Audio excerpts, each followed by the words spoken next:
facing Yeah. Cham again after he 2-0'd her the last time they met at Katowice. Yeah, that's what I mean. Like, this is going to be a really interesting one because even though on paper Shopify Rebellion are a really strong team, and I think we expect a lot from them in this season of WTL, Starlight Twinkle, they're a really like newly formed powerful team. They're a team that's been around for a long time, but for this season of WTL, they picked up Spirit and Cham, and suddenly their roster's looking really competitive. Yeah, it definitely is. Spirit's been a bit of an ace for them in the qualifiers at least, so he's probably the main one I'm going to be having my eyes on here. But yeah, there's a lot of very strong players for Shopify as well. They made a solid run in the World Team League last season. Oh yeah, they really did. They made it all the way to the playoffs, and they're going to be looking to do it again. But before that happens, of course, they are going to be facing Starlight Twinkle. This is their first time in WTL. They qualified not just through Code A, but they went through the open qualifier as well. It was a really hard journey. They made it through. I think they were one of the last teams to make it through as well, through that double elimination lower bracket. But now we have our first matchup, so I know we're excited for Spirit and Cham, and I am as well. But before that, we have ReWhite versus ByuN. Yeah, and we can see from the hexagon as well, ByuN pretty heavily favored here, which I would definitely agree with. I think this should be a pretty comfortable game for ByuN, but if there's a chance for a big upset to happen, ReWhite getting a map here would definitely help Starlight Twinkle's chances. 100%. Like, ReWhites as well as Jollywood Loves have been getting some impressive results recently for their team and for themselves in individual leagues. But this is going to be a really, really big test for them if they can somehow, or if ReWhite can somehow put a point on the board. Now, I have to wonder, because if you remember last year, Cham was on Team GP. And he may have imparted some wisdom upon his new teammates, and he may have told ReWhite about the Team GP maneuver. Said ReWhite, we're gonna need you to take one for the team. Just pretend to lose, okay? Hear me out. This sounds crazy, but I need you to lose game one. I need you to lose game one. Yeah, yes. Like, how do I make it look real?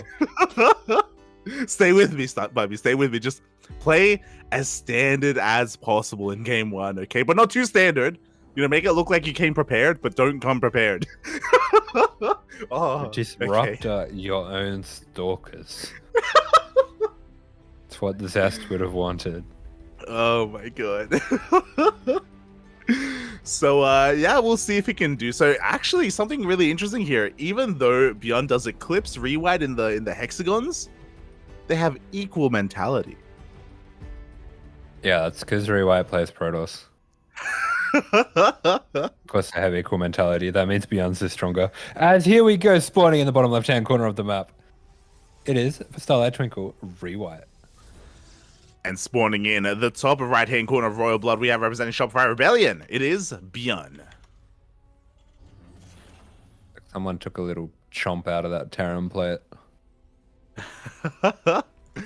It does. And I understand what you were saying. Oh. You would not believe your eyes, lad. It's a double gas opener from the Terran. This isn't actually ByuN doesn't actually do this that much, so it's kind of interesting to see him pulling it out against probably what he perceives as a weaker player.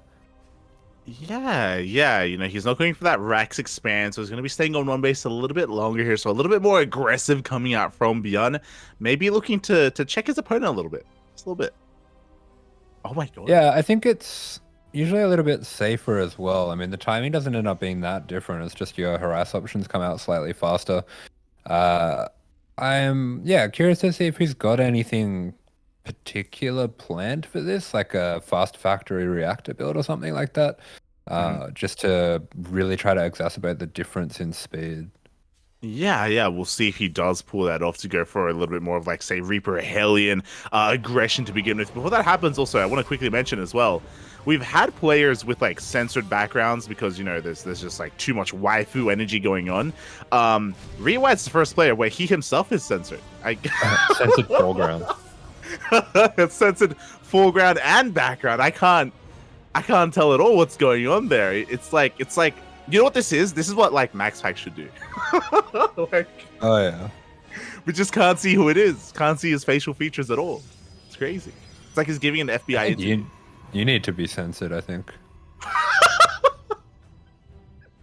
What does that mean, Asher? Explain yourself. And you're not wearing a shirt. We need to censor it. What do you mean? I'm wearing a shirt right now. I'm actually wearing a shirt. You're an animal, Asher. You're an animal. Oh. All right, well, it is going to be a 2 Reaper 1 Hellion opening here. This can lead into a Mine Drop, could also lead into just a Cyclone for safety. It looks like it is going to be the Mine Drop, so this has been pretty much the most stock standard way to play the double gas, at least in recent memory. Players like Cure and Maru using this quite extensively, and ReWhite is going to be going for a Blink build. Yeah, he's going to be going for that Twilight Council first here. Blink is already on the way. Before that happens, the Reaper's going to dip into the main base. The Hellion is going to threaten that natural as well. But ReWhite did split up his Stalkers, and he does fend them off for now. It does push back all the units. So no scouting information for ByuN yet. ReWhite hasn't made his second gateway. That's an insanely late gateway. I don't understand why. Yeah, a little bit odd here. It does make him a little bit more vulnerable as well. But maybe some nerves kicking in. Maybe he doesn't have any eyes. I can't see them. I can't confirm. It's crazy. Or maybe I don't know. Maybe he was looking to go for a gate expand, a single gate into a third, something greedy like that, and he realized that he couldn't do it. It's a bit weird because like if you have a look now, warp gate is finished and this gateway is nowhere near finished, so we just don't have warp ins. Yeah.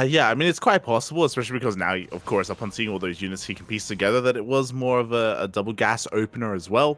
Speaking of, we do have that job headed towards the main. Yeah, ByuN is dragging the Stalkers out of position, and there's not really that many Stalkers to begin with, so this is going to do some good damage. Definitely delay a lot of mining time, but ByuN can burrow and reburrow this mine, delay as much mining time as he wants, even go down to the natural here. He gets a Stalker, that's more than worth it. Oh, yeah, the Stalker does go down. We'll be able to hunt down at least one of those Widow Mines, but I believe there's a second Widow Mine as well ready to go in. At the same time, the Reaper and the Hellion are going to be able to force a delay on that third Nexus as the probe does go down and he dips into the natural. Yeah, you can just see how hard this is for ReWhite to defend because he just doesn't have the Stalker count that he should.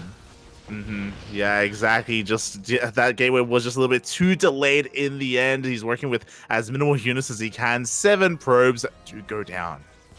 Yeah, really solid damage for ByuN. This should be a pretty comfortable lead for him to just go into that 3-1-1 push, and it's going to be very difficult to hold for the Protoss now. Yeah, I mean, ReWhite is going to be prioritizing his Bay over his third Nexus, so I guess he will be able to go into faster Colossus production, or maybe even faster Disruptor production if he wants to go for that. But as we can see, like, by the time that even happens, like, ByuN may even have some disables going for him. He does have his Raven out on the map, focusing on harassment, but it is out there.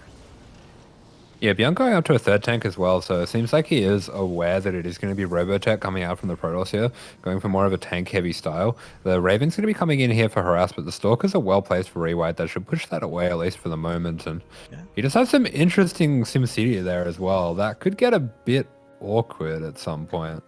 Yeah. I mean, it looked as if it may be an intentional, but hopefully it doesn't really hurt him overall. ByuN is moving out across the map, by the way, with what he has. The first Colossus is on the way, and it should be done in time for this push, but the Auto does dip in towards the natural. Yeah, Raven going to be going for this harass, and now ByuN has this push with the Marines, with the tanks.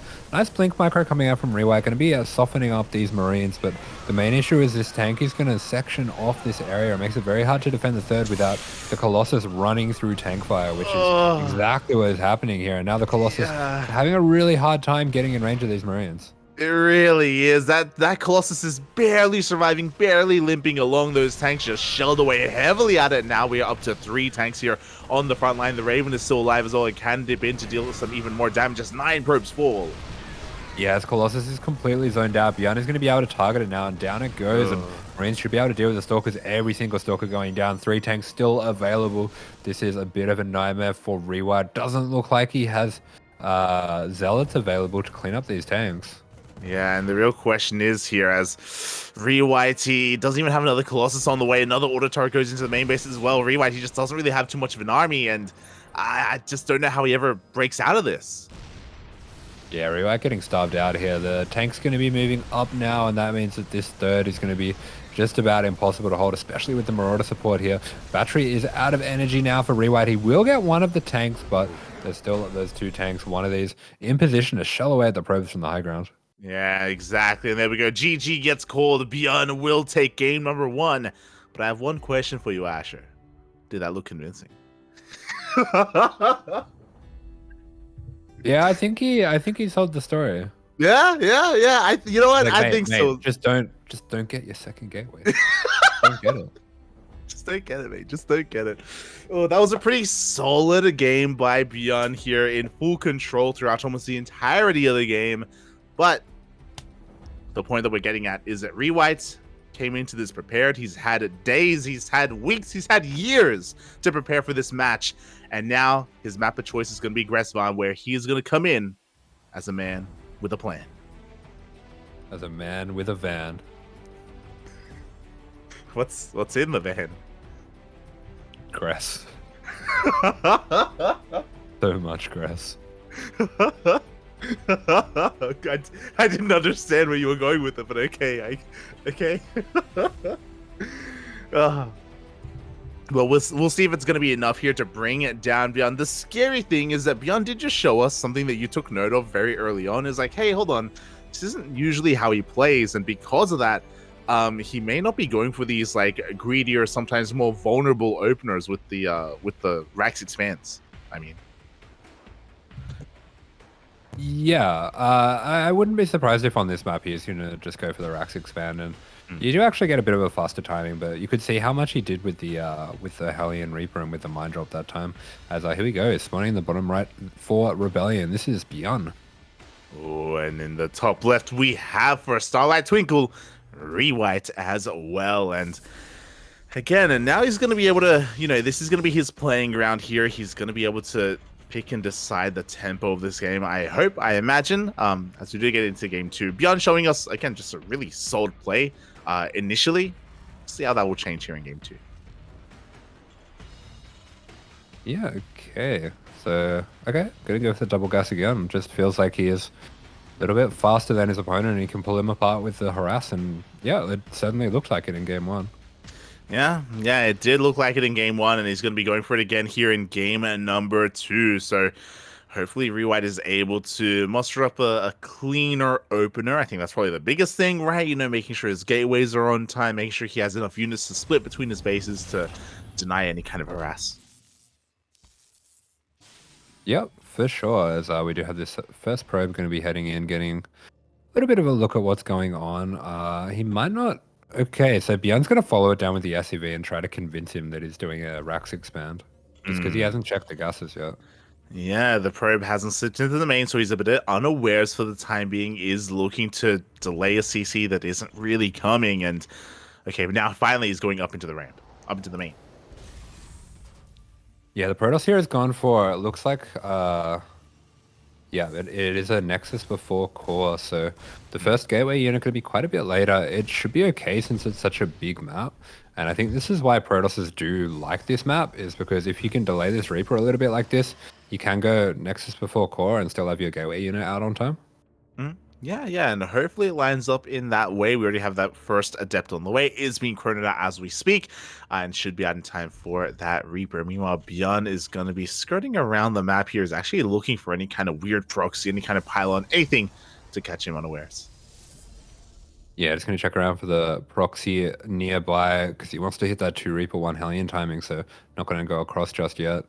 Here we go. Does have those units ready to go, so it looks like he's going to be going for the exact same build, and fair enough, really. Yeah, I mean, it worked last time, so we'll see if it works again. Meanwhile, once again, we have a Twilight Council opener as well from ReWhite, not a Stargate. So going to be going for another Blink-esque opener. Oh, Let's go. Shout out to Doyu, Hypergriff, TGI Fridays, Ryu, Tayo, and WeChat. Shout out to all of them. Hypergress.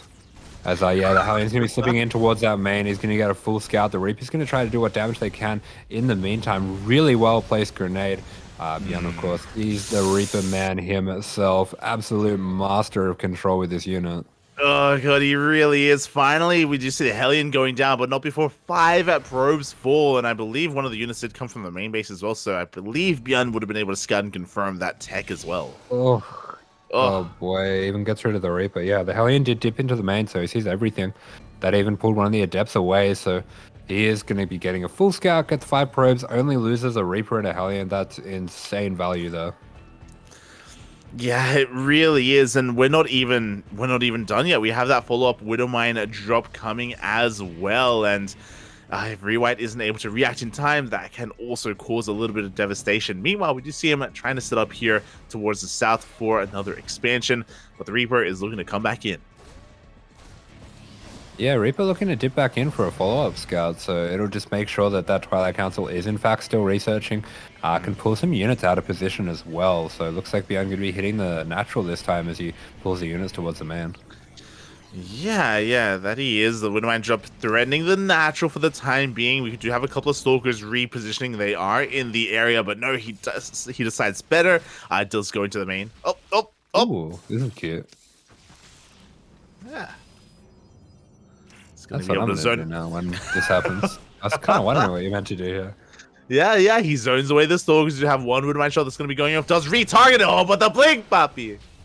Yeah, the blink for ReWhite is on point, but ByuN, as the stronger player in this situation, I think all you're really trying to do is just force both players to micro, and you're just hoping that you're faster and you're going to have better macro at home, which so far it looks like is the case.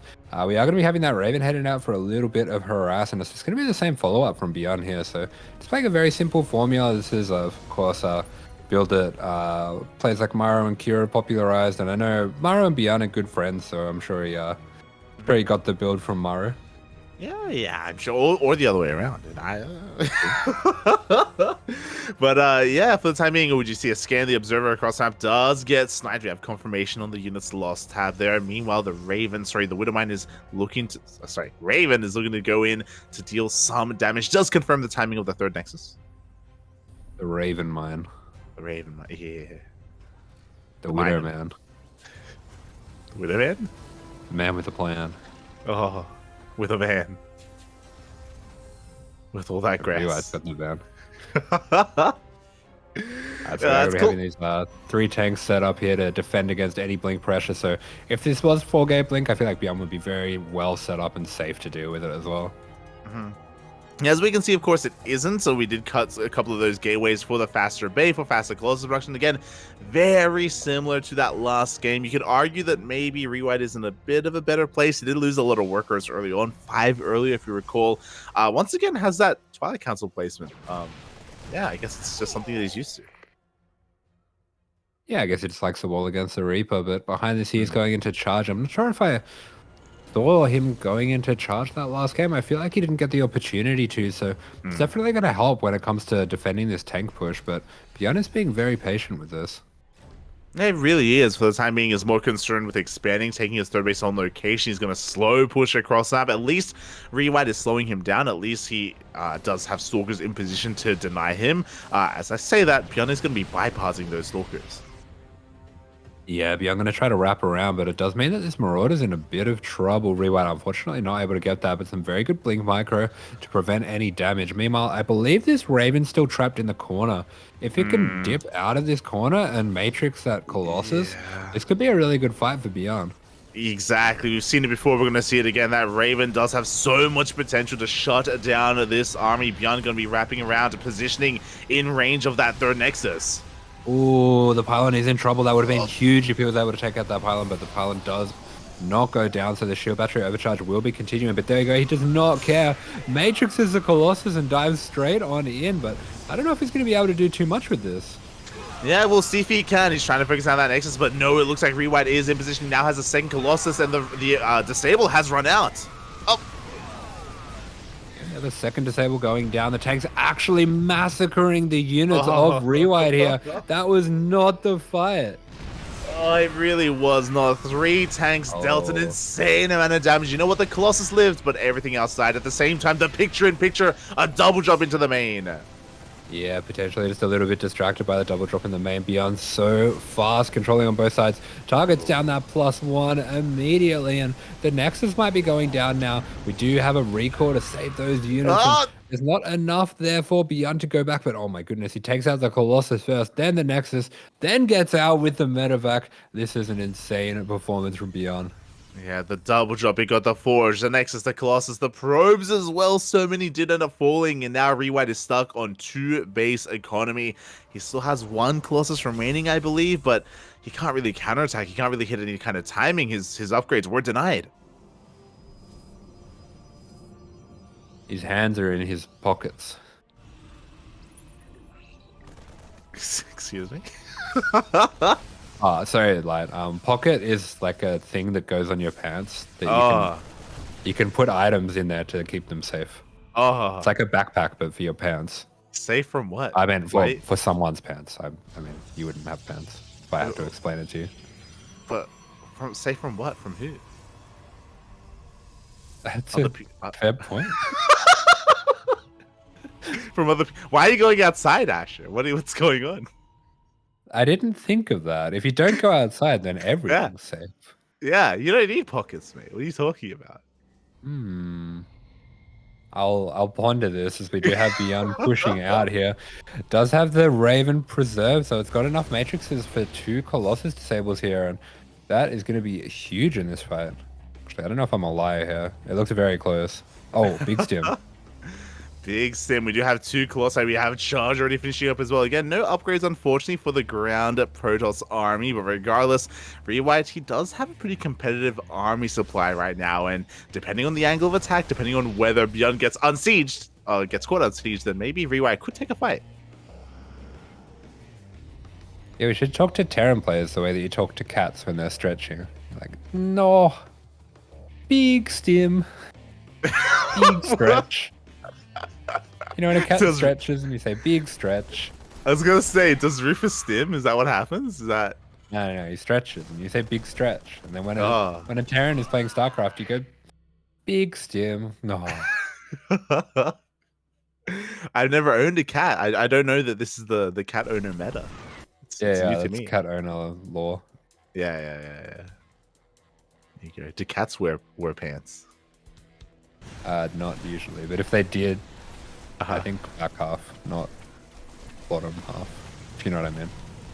Have you seen the horse thing? Oh yeah. The back half or the bottom half? I think. Yeah. 100%, right? Yeah, because they can stand up on their hind legs. Yeah, exactly.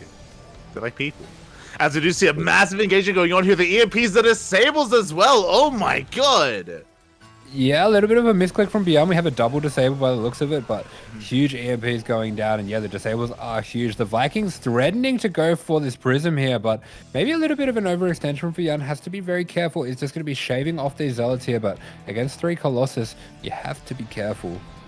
Really do. I'm glad I'm not seeing things, because I also thought I saw 2 disables, but only 1 Colossus got disabled. I was like, what? Yeah, 2 disable walk in, 1 walk out. Yeah. Can't explain it.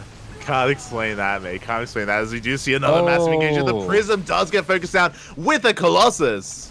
Yikes, Prism going down with units in it. That was a brutal fight for ByuN. I wish my bio could do that. And we do see he is going to be pushing on in here. Does have that +2 finishing on up as well. Just +2 attack for the moment, but this Zealot attack will be pretty effortlessly thwarted. And all the meanwhile, ReWhite really struggling to get that 4th base probed up. Yeah, exactly. We do have the first number going over. And oh my god, it's a juicy connection. The connection that ReWhite needed. ByuN, he wasn't looking, Buffy. And he's still up 35 supply. Yeah, we need to see like 3 more of those. Yeah, it's not that hard, right? Depends if I'm playing. Oh. I'd say it's not that hard if I'm playing, but ByuN a little bit better at dodging balls, and we're having a scan going down. Does see that 4th, sees that there's Probes. I didn't think that was going to be Probes. There you go. We got a couple of workers there. We do see a Zealot run by. He's going to take down the tower, but just the tower, as we do have units in position to push ReWhite back. Bearing in mind, though, that after that Purification Nova, ByuN also did back off as well. So this is giving ReWhite a little bit of breathing room to stabilize here, to try and recover from all the chaos that's been ensuing. Now he's up to 2 disruptors. Just a tip. Just accept the tip. Oh. We are going to be having a little move out from ByuN. It is certainly a little move out. But it looks like it might be setting up for a surround. Massive surround coming down. ByuN always so good taking down those disruptors. No fear whatsoever. Huge EMP on all the Stalkers. They're doing a really good job focusing down the Vikings, but I don't think that really matters. I mean, he's not making Colossus anymore. It's annoying, but it's not the end of the world. Well, the idea is that now ByuN thinks that he's making Colossus, right? Because why else would he be focusing down the Vikings? So then he makes ByuN... the disruptors. I see what you're saying. I'm picking up what you're putting down there.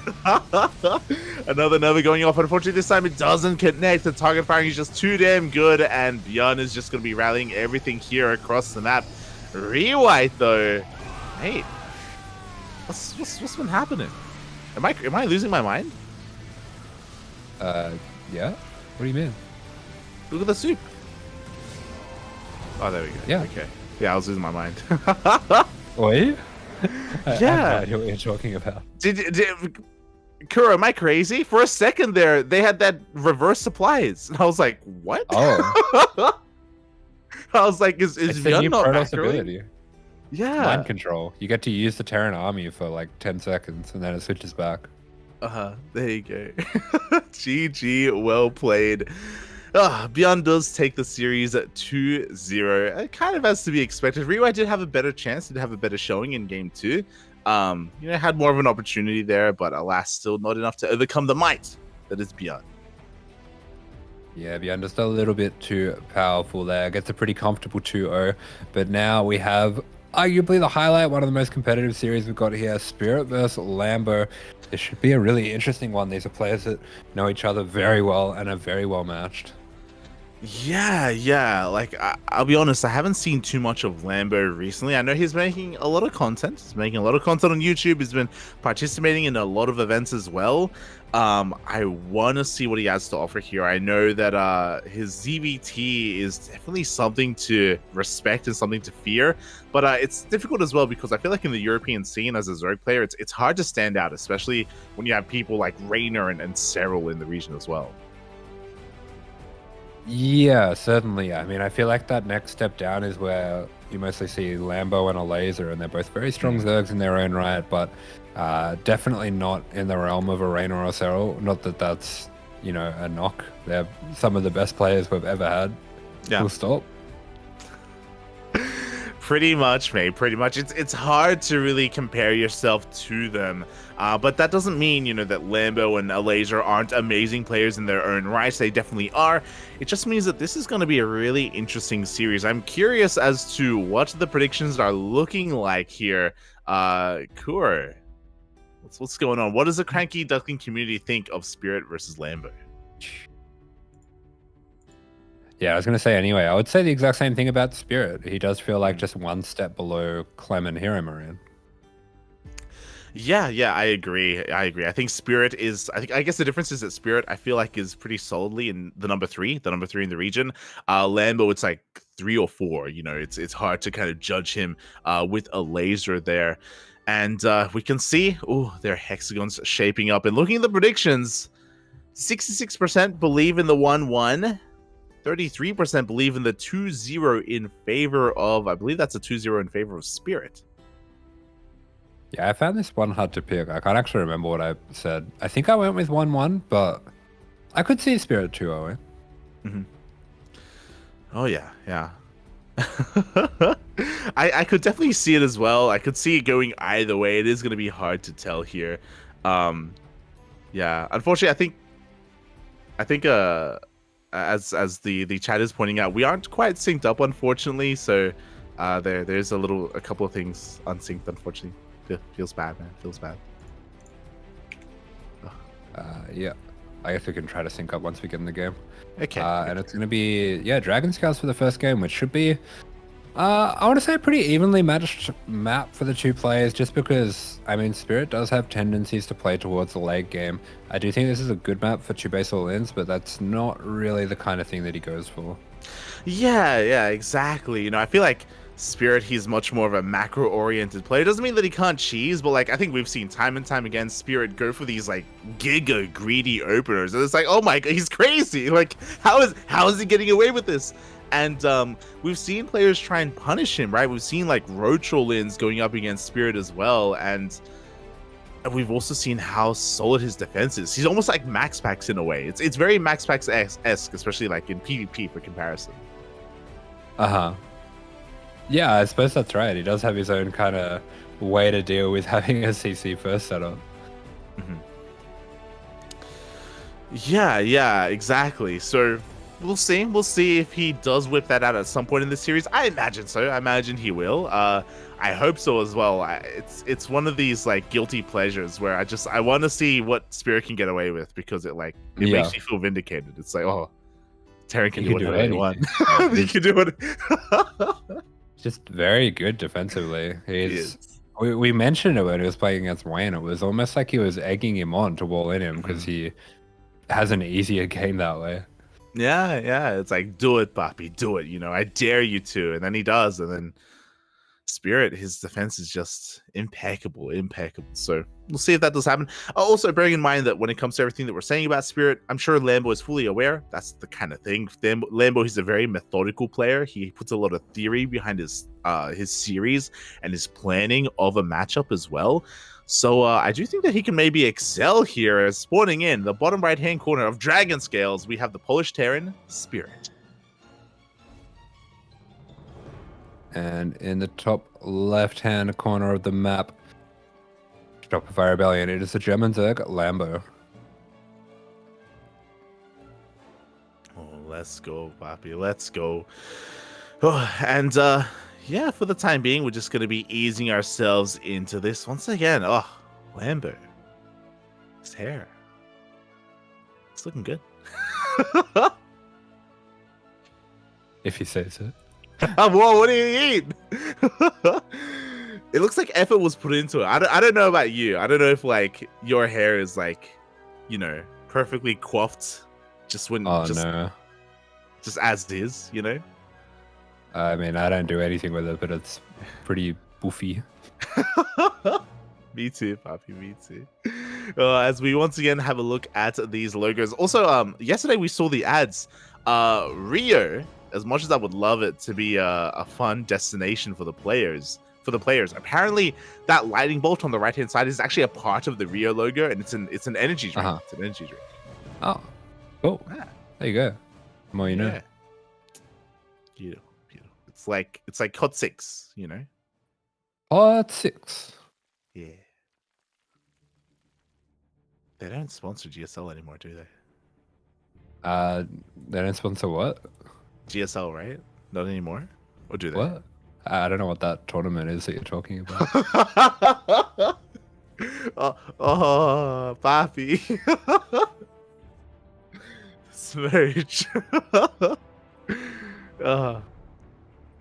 It's a tournament that we're going to cast the qualifiers for, Asher, okay? Oh, I'm kind of keen for that, actually. Yeah, there we go. Aren't we great? Beautiful. As we do see Lambo just going for a hatch gas pull open. Everything's looking quite standard here from the side of at least the Zerg player. At least the Zerg. Oh. Yes, I am waiting for you in the future. Oh, okay. All right, what time are you at? I'm waiting at 2:30. Oh. Okay. I'm at 32, 33, 34. Okay, I'm like half a second behind. It'll be fine. We're fine. Yeah, let's go. I was going to mention that Lambo might be going for something like this. It's something that he's recently done guides on, and this is a short map, so it definitely makes sense. This is also a map that, because it has such an open third, it can be good for 1-1 roaches, something that I pointed out, and everyone told me that 1-1 roaches aren't good, but look at them being in the meta now, so haha. Yeah, there we go. You love to see it. As Roach 1 is being thrown down here, Spirits was a little bit distracted by those lings, so he's a little bit hasn't been able to scatter across the map yet. He doesn't know what's happening. The fact that Lambo did indeed, I believe, skip ling speed just for these faster roaches. Yeah, should be going for a 9 roach timing here. Looks like he hasn't quite got the supply to get them all out, maybe? Well, this could just be a different variation. I think it is. Okay, yeah, I think this is something that Dark's been doing a little bit, and Lambo, of course, a fan of these roach builds as well. We get an earlier third here to hide the build. So it's a very well hidden roach pressure, even if it's a little bit later. And looks like it is going to be catching Spirit off guard. He does see it. And behind this, Spirit was going for, it looks like a starportless build. Yeah, it was. Okay. Yeah, so we'll see how he can react here. Immediately, we have Marauder production commencing here for Spirit, as we do have that kind of 2-1-1 opening. We do see the boys getting ready to be pulled. Bunker is on the way. Yeah, he's going to give up the low ground here. Just buy himself as much time as he can. The bunker should just finish on time. As, yeah, we do have... This is something that I remember we were casting Hero Marine, I want to say, doing this quite a bit. This no starport unit opener where you go for the 3 racks and the factory before the starport, and then the starport's just in time for medevacs. Brilliant little Hellion run by for Spirit here is going to be getting a very solid amount of damage, as Lambo's only making drones behind this, and his queen count's a little bit down as well. Yeah, oh my god, the drones, they line up a little bit. 5 drones go down, and this also just goes to show how confident Spirit is in the defense here. He didn't need his Hellions back at home. He knew that they wouldn't really be too useful defensively against Roach Ravager. Meanwhile, we do see 1 Roach going down, but we trade a Roach for a Marauder.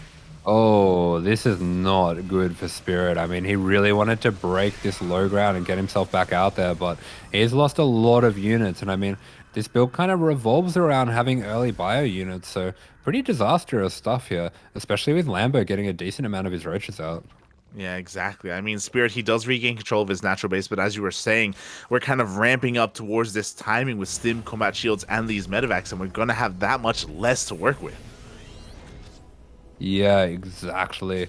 And with the medevacs coming out, there's just not really that many that many units for them to do anything with. And I mean, with roaches as well, with Lambo, that offers a lot of map control. It makes it very difficult for pushes to work. So Spirit is going to have to go for a harass style, going to have to kind of sit back a little bit with the rest of his units, play more defensive, take his time taking his third.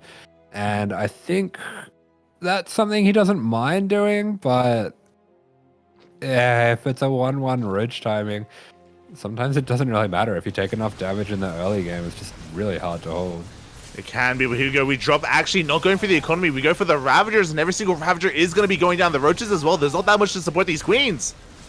Oh, another Ravager going down. This is really nice stuff. He's going to be forcing out a lot of units, getting a lot of damage too. The Queens are in trouble here. They're running out of energy. They cannot transfuse, but they do force a pickup from Spirit. Still trading quite well as he does head towards that mineral line. He can look to maybe pick off a couple of these drones. Yeah, Spirit doing a really good job just abusing the lack of anti-air because of this opening. There's a lot less Queens than usual because he was prioritizing getting those roaches out, and you do have to skip that a little bit just to get that roach warren early. Spirit's going to be continuing to send out these drops as he sets up his third, and he's already finding himself with a decent amount of momentum that just allows him to be safe back home. Yeah, exactly. You know, he's been able to establish his third base as well. We do see a 1-1 on the way from Lambo, and I'm curious if we are going to be hitting that 1-1 timing. We'll keep an eye on the drone count for the time being. Lambo has droned up to 67, and I don't really see... Okay, there we go. He is going to be droning up at least a little bit more. Oh my god, that was a kill! Yeah, kill on the fourth base. Pretty nasty there, as Lambo is in fact going for this 1-1 roach all in. Yeah, exactly. He shouldn't really be droning too much from this point. 68 workers. No, he's droning more. I'm getting mixed signals, Papi. I think it's just for buildings. Yeah, okay. Just droning a little bit more for those buildings. We do have a fourth on the way as well, but he is focusing a lot on just roach production for the time being. Lambo looking to even max out and move out across the map with his upgrades. Yeah, exactly. He's on the way to a pretty solid timing. You're usually looking for, around 150, 160 supply. Probably a little bit earlier than this, but obviously things have happened in this game. Spirit's been very good with the harass, and Spirit getting a little bit adventurous. This is a lot of bio to have across the map as this attack is hitting. Exactly. It's going to be dangerous because he's going to have that much less to defend and protect his tanks, but it may just pay off here as we do have a massive Doom drop in towards the main base. We do have another singular drop of 2 Marines here just distracting the army. It looks like this drop is going to be able to get some damage. Yeah, Lambo coming home for this, respecting it a lot. He knows he still does have that timing. with the full max out, so he doesn't necessarily have to get right across the map at this moment. But Spirit is buying himself a lot of time here. Yeah, exactly. And only half the army shows up. Ooh, does take a couple of tank shots to the face here, but he is going to be threatening this third CC.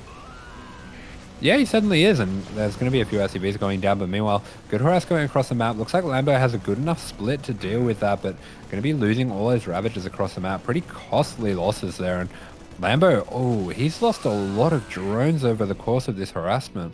He's down way below the drone, the worker count of the Terran, and off a build like this where you're delaying your tech, that pretty much means you're dead. Yeah, Lambo, he lost 9 drones in his main base to the triple drop, and we saw his attentions just being pulled apart right now. He's having a really hard time keeping up with the multi-pronged aggression of Spirit. Now Lambo can focus on his main assault, but this is hitting a little bit later than he would have liked. Does Spirit have enough? Yeah, Spirit's got these 2 tanks sat back here, so Lambo's going to have to be really careful how he engages that. Looks like it's going to be a big attack. The repair a little bit late on the bunker, so that will be going down, but Spirit getting on top of all of the units here. It's definitely a close one between these 2 players, as there's not that many tanks for Spirit. I'm impressed that Spirit held that with 2 tanks. I'll be honest, mate, because I agree. It's like, mate, there's not that much here, but the Marines did a lot of work. The boys were pulled to buy a little bit of time as well. Lambo is being forced back. Yeah, Lambo really respecting Spirit as well, but Spirit, meanwhile, is just sending 3 medevacs of units full across the map, so kind of gambling a little bit, and it's going to pay off here. So this things you're like, Lambo's respecting Spirit a lot. Spirit, he's not returning that in kind. He's not really respecting the approaches. He's just going across that. He doesn't care, and the 4th hatchery is going to go down. Yeah, so that means Lambo can go for the attack. He recognizes all these units are missing. He was being kind of faked out by Spirit here. The Spirit was playing the defender role, and with that, he's going to be able to attack. He's going to be able to run on through, takes out all of the Marines, and he's getting on top of the tanks now. Yeah, the tanks are quite exposed here. The 2 tanks on the high ground and 1 tank at the natural are all going to go down. And sure, Spirit is doing a lot of damage across the map, but can he defend? Yeah, it's going to be pretty tight. I think he can pull SCVs and go for the attack here. He should be able to at least start damaging these units. I mean, as long as he takes down a decent amount of the units, he should be fine. He's doing so much damage across the map, but he is finally getting cleaned up there. Yeah, 20 drones went down. He's also catching a bunch of those reinforcements. The Biles do connect, though. Yeah, massive Biles. They could be game-changing Biles right there, but this tank continuing to shell from the high ground. There's enough Marines now to push this back. +2. Oh, 2 seconds away from finishing. It does get denied. Brutal. We only have +2 armor, +2 attack. Definitely really important for the high DPS units against these armored units. So that's pretty nasty loss there. Pretty unlucky as well that it was the attack that went down and not the the attack that went down, not the armor. Yeah, exactly. So unfortunately, the Biles are connecting with the medevacs as well. Lambo forcing Spirit back onto 3 bases, but so is Lambo. Like, again, Lambo has been pretty all in this entire time. Look at the worker count. He's down to 39 drones. He has to end the game with this army, and he is being slowed down, but he does split off some roaches to the 3rd. Yeah, great little split off there. Going to be taking out a lot of the SCVs. Might even be able to even things up here as Spirit's going to try to cordon off these units, but Lambo meeting up with the rest of them. Doesn't quite walk into tank range. Oh, he does now. He's going to be losing some Ravagers. I think this might be his last hurrah here. Yeah, pushing up into the natural was a questionable move, but he had to. GG gets called, and Spirit takes game number 1. There we go. Spirit getting a bit adventurous with some of his moves there, but it's going to be paying off. Lambo getting a bit unlucky there with respecting Spirit too much, but here we go. Spirit's going to be taking that one. Lambo gets the pick for game 2, and I actually think we're going to see Neo Humanity. Oh, okay. I look forward to it if that's the case. I mean, Lambo has clearly shown us that he wants to be the aggressor. He wants to try to kill Spirit before he gets out of hand. I'm just really impressed to see a side of Spirit that we don't see too often here. He was, we typically see like a greedy defensive player, but so often in the face of a roach army, he just kept sending drops across the map. Yeah, I mean, he is a really strong multitask player. It's something that you can see in his other matchups especially. So, not surprised to see him being able to do that. It is, like you say, a tiny bit uncharacteristic, but I think he was too short on tanks to just leave everything at home. True. True, you're not wrong, mate. You're not wrong. And Lambo may be making some assumptions, maybe assuming that there were more tanks than there really were, and he missed these opportunities where he could have maybe broken that third or broken that fourth or done more with his Road Ravage army. Instead, he was being pulled apart. Lambo it did look as if he was having a hard time keeping up with that multi-pronged aggression of Spirit. And now we're going to be switching things up here. It is not going to be Neo Humanity. It's going to be, in a way, the polar opposite. We're going to Altitude. Yeah, definitely makes sense, but I think Spirit's a strong player as here on this kind of map, as here he is in the bottom left-hand corner for Starlight Twinkle, the Polish Terran Spirit. And spawning in the top right-hand corner of Altitude, we have representing Shopify Rebellion, Lambo.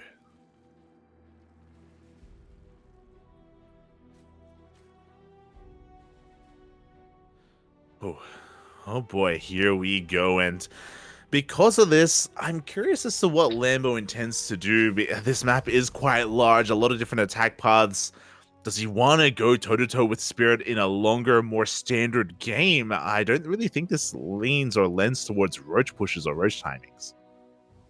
Yeah, Spirit might be one of the only Terrans out there that might actually prefer this kind of map, but Yeah. looks like Lambo playing a bit of a mind game here. Is going to be going pool first once again. I think... I feel like we might just see a speed ling timing here. Yeah, this isn't just pool first. This is gas pool, by the way. Very aggressive coming out from Lambo. So as you're saying, we can get really fast link speed. We can drone from here. Something that, of course, Eric loves to do. Or we could go into a bit of an all-in as well if we do stay on gas, if we do save that for a Baneling Nest or even a faster Roach Warren.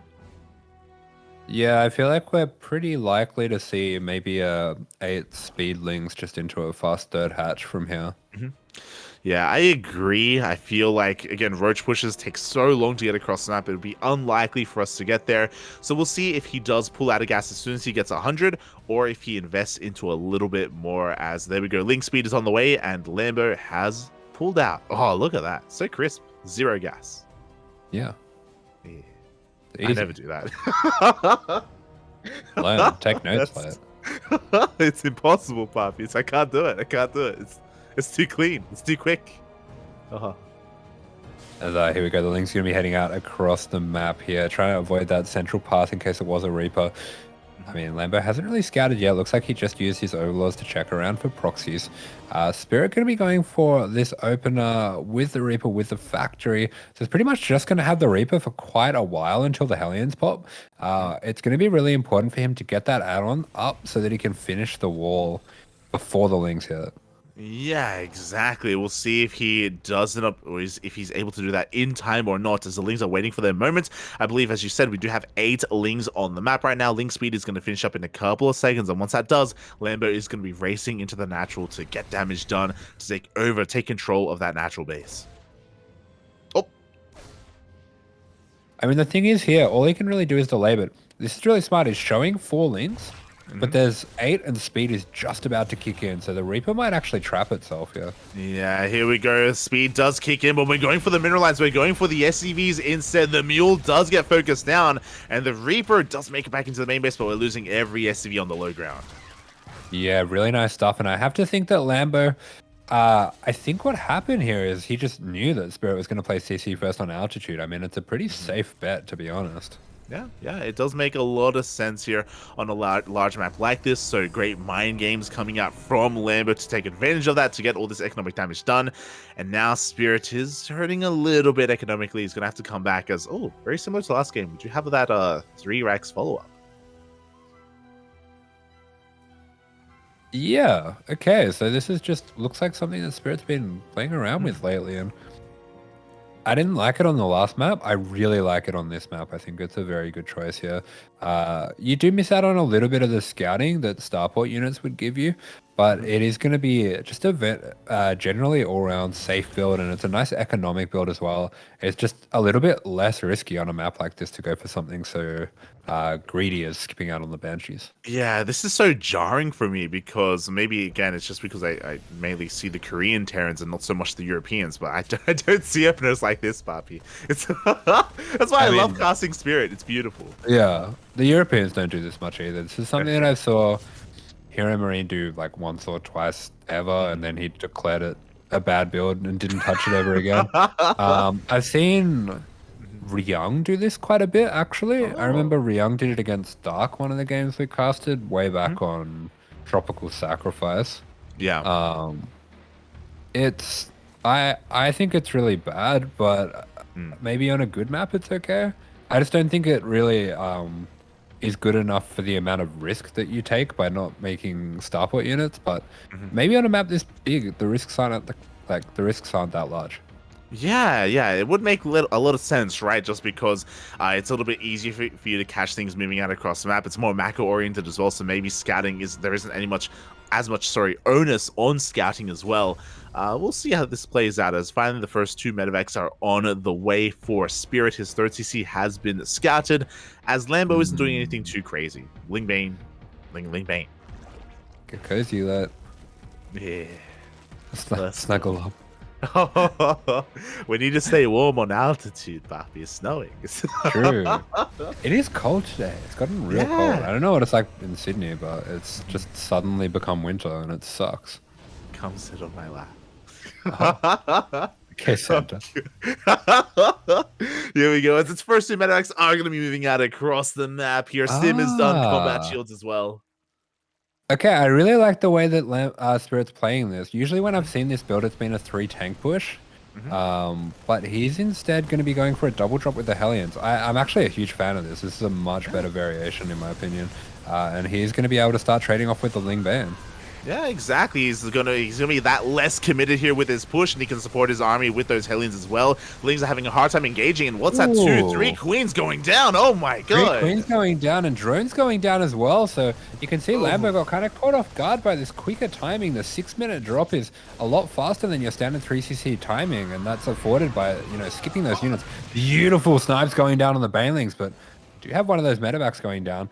All in all, fantastic trades, and now we have tanks coming out. This is really dangerous.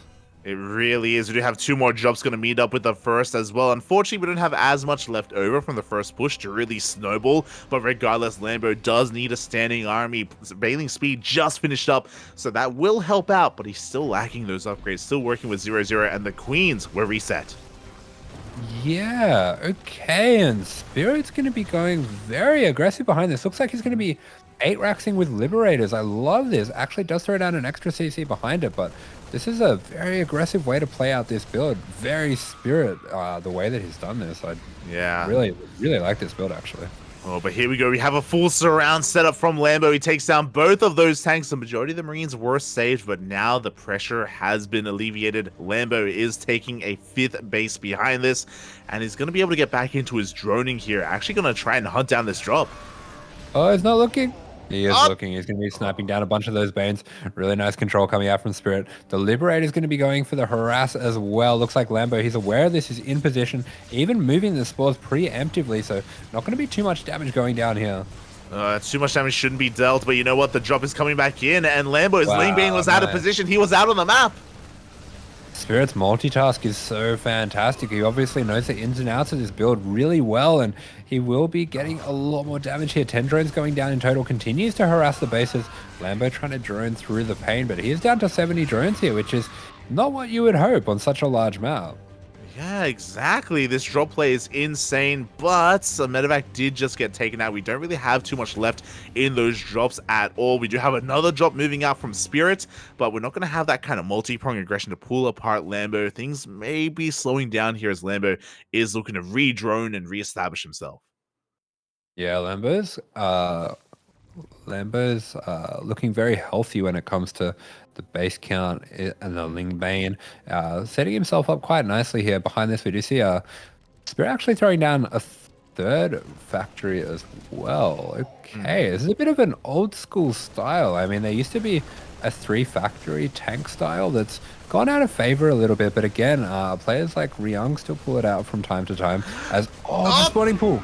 Wow, the spawning pool goes down. The map is working against Lambo right now. I don't know if you noticed, but Lambo had 2 armies, one towards the left-hand side, the other in front of his own natural. And yeah, he's just having a really hard time keeping up with the drops regardless, and Spirit is just doing so much damage with them. Yeah, the map is just huge. And there you go, Spirit. Actually leaving out a Marine spotter. Will be getting eyes on the Ling Bane. Lambo's going to be going into Hive from here. So Spirit does have to speed things up just a little bit. But with that 3-factory tank, he should be in a decent enough spot to deal with this. He should be, especially with that factory production. Do you see Spirit finally backing up for the time being? Lambo attempting to re-drone, working up towards 92 workers. Finally, a pretty damn healthy drone count. Now he can focus on his army. Now he can focus on his tech. Yeah, exactly. So both players pretty much on parity with the upgrades. Actually, 2-2 a little bit late here for Spirit, so he won't have a strong timing there. But behind this, just throwing down extra axes, extra CCs as well. Plenty of extra CCs, so he is really gearing up for a late game here. Almost feels like he's freestyling here. It's really cool. He's just flowing quite nicely through this game. Yeah, there's some beauty to be had here, to be seen with Spirit's play. We do see a lot of creep being cleaned up. He's pushing in towards the left-hand side as well. Does spot one of those big armies from Lambo as he attempts to surround Spirit, but he does have another double drop on the right-hand side. Yeah, left-hand side going to be cleaned up. Right-hand side getting in on top of these drones. He's going to pick up most of the Marines there. Leaves behind a few more orders as well to soak up the Banelings. That's nicely done there. And very good trades coming out here from Spirit, but he has to keep this momentum going because lurkers are on the horizon. Yeah, Hydrogen is on the way. Ultra Tavern as well. So we get Ling Bane into Ultras, eventually into Lunkers as well. For a long time, we've had very limited anti-air for Lambo, but soon that's about to change. Yeah, okay. Against this heavy bio style, the Ultras can definitely be a good timing with those tanks as well. The SimCity's quite strong for Spirit, so that's going to help. But this 4th is looking exposed. Oh, 5th. Okay. Never mind. Yeah, man, we got that 5th on the way. It's all good. It's about to be morphed into a planetary alongside all those turrets as well. Lambo gets eyes on it. He wants to try and punish this. The tanks weren't here in time. They were caught unsieged. Yeah, and Lambo's gotten himself up to a high drone count, so he can start to be a little bit more wasteful with his units. He's being very efficient with them now, actually. Saves those Banes to take out the PF until the very last minute, so that was fantastic trades with Lambo, even though he didn't necessarily need them. Yeah, he got, I think, 3 to 4 tanks. He got the planetary as well. Very good trades here from Lambo. The drop in the middle of the map doesn't really get too much damage either. And Spirit has done a great job at just keeping the creep at bay. But now the tide is slowly turning here in favor of Lambo. Like he's getting a little bit more map control. He's gonna be able to respread that creep. Yeah. Having this map in a competition where the loser gets to pick a map is kind of sucks for TBZ. Because Spirit had a really good game, but the map's just a little bit too big to get anything going with momentum. So that's the thing, right? Like, it's pretty rough. Like, he had a good game here. He did. He really did have a lot of momentum going his way, but things are slowing down here. Things are going to be getting a little bit easier for Lambo as the game goes on from here. And like any advantage that Spirit had early on, it feels like things have, in a way, like settled. Yeah, exactly. He's going to have to kind of just sit back for a while, which is a bit awkward because he's got so much bio. I think he definitely wants to look for a way to start trading that bio out and replacing it with more efficient units. But here we go. Big Ling Bang attack going to be going through. A lot of tanks going down. A lot of workers as well. It looks like they're not going to be able to get out of this one. Yeah, exactly. 15 SCVs do end up falling here despite the SimCity. It was too much at the same time. Lambo comes in on the right-hand side as well. The tank positioning is just too good, though. Yeah, really well placed tanks. That was beautiful timing by Lambo, but Spirit was preemptively prepared for it. Ooh, almost loses to the his CC to the Ling Bane there, but those Banelings just going to be blowing up pretty much anything they can get their hands on, just making life awkward for Spirit, setting up Lambo for the next attack here. Yeah, exactly. And Lambo, he didn't get all the damage that he wanted, but he got damage nonetheless. He got a CC, he got a mineral line, and now he can remax once again on Ling Bane Ultra. 3-3 is done. Adrenal Glands is done as well. And if Lambo ever so chooses, he can transition into Lunkers. Oof. He absolutely can, as there we go. We do see those mines being dragged onto the SCVs. Not too many SCVs going to be going down, so good pull from Spirit, but he's losing plenty of tanks here, and that's going to make it a lot more difficult to control the Banelings when this kind of army are running through. Yeah, and here we go. Now we have some Vipers. Blinding Clouds are thrown down on these tanks. Despite that, once again, the defensive position is just too good for Spirit, at least on the right-hand side. He's been finding a lot of success there, but over on the left, he has been hurting, he has been bleeding out as Lambo's coming back in. Yeah, he's charging on in with the Banes, with the Ultras. Ooh. Ghosts still on the way, so here they are. They can start to snipe down some of those Ultras now. Yeah, there we go. They do get one of the Ultras, but the Planetary goes down. 14 more SCVs go down as well. And Spirit, unfortunately, he's just having such a hard time counterattacking or just putting any pressure on Lambo's side of the map. Yeah, we're going to have an interception on those Ultras, and now it looks like Spirit feels a bit of momentum in his favor, but that's a lot of Baileys being morphed in. I don't know what he can do to deal with that. He's going to be taking out these bases on the left-hand side, but these are kind of forward aggressive mineral resource stealing bases from Lambo here, rather than necessarily key bases he needs to hold. Yo, but we get a Doom Drop into the main base. The Hydroden is going to be going down as well. Lambo caught a little bit unawares and out of position, and he can even focus down the Hive. Well, the Hive is in trouble, but no, very nice, quick decision-making coming out from Spirit. Not going to overcommit on that one. Lambo finding the time to go for a run-by on this third, and third has been very exposed just because of all the damage that's gone down previously. Looks like the Ghosts will be able to clean this one up, but there's just no mining allowed at that base, and it's looking so vulnerable to another attack. It really is. Speaking of being vulnerable, another Ling run by on the right-hand side as well. The Planetary just finishes up in time to clean it up. Lambo didn't really lose too much, and he just goes for another run by. He wants that Planetary, and I think he's going to get it. Oh, yeah, he gets a full wraparound on the Planetary, so any repairs are going to be denied. Bailings take out retreating SEVs, and Lambo just with a hell of a lot of momentum on his side. He's going to be losing these Queens on the front, but they're just buying him time at this point. Oh, they really are, and Spirit, he is hurting. He is broke as well. He doesn't have a bank. He doesn't really have too much of an economy either. He's just been losing far too many bases, far too many workers. Yeah, that he has, and he's just desperately trying to get out units to help survive this. We do have Passage and Glands for the Zerg coming out, so Lambo looking maybe to go to neural as well after this. I guess either that or just a fungal on the Ghosts. Yeah, the fungal could really seal the deal here in favor of Lambo, but he may not even need it. He has remaxed once again. He's going to be denying this right-hand base. Another Ling run by here, going to just almost be shutting down that last burning CC. Yeah, great timing once again from Lambo. Always going for that 1-2 punch when he's attacking one side. He has an attack ready to go on the other side as well, and it's been very effective for him so far. It really has been, and now here we go. Spirit caught on siege, and Lambo, he smells blood in the water. He wants to go for it. We just have some EMPs on the Vipers, but there's so many Ultras. Oh my god. Yeah, this SimCity is very good, though. This is a little bit scary for Lambo, but it does seem like he might just have a little bit too much. Gets away with that move, doesn't lose too many Ultras in the end. And you know what, Spirit? He gets the gold base as well. This double drop across time is actually going to be finding a lot of damage right now. Lambo was very out of position. He's going to be able to get another hatchery.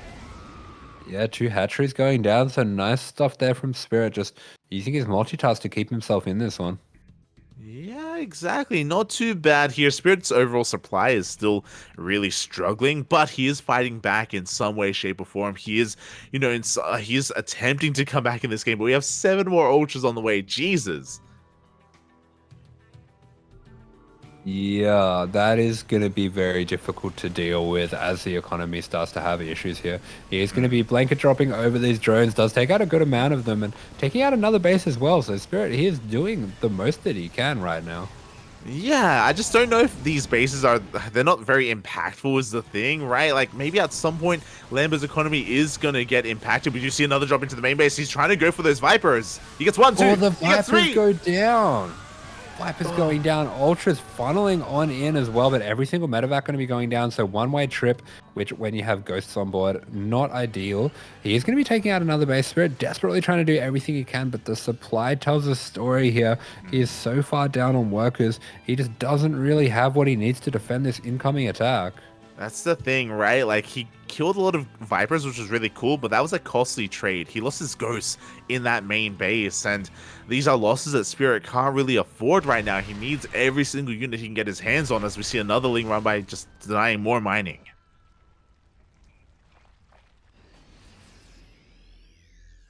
Yeah, there we go. Lambo just spitting off a few of these drones to soak up the mines there. Gets a good scout of what's going on defensively for the Terran player. And Spirit really is backed into a corner here. He did such an amazing job with that multi-prong harass, but now he has to put together an army. I mean, you can't just keep pretending that you're holding on there. In the end, you are going to have something that deals with the ultras.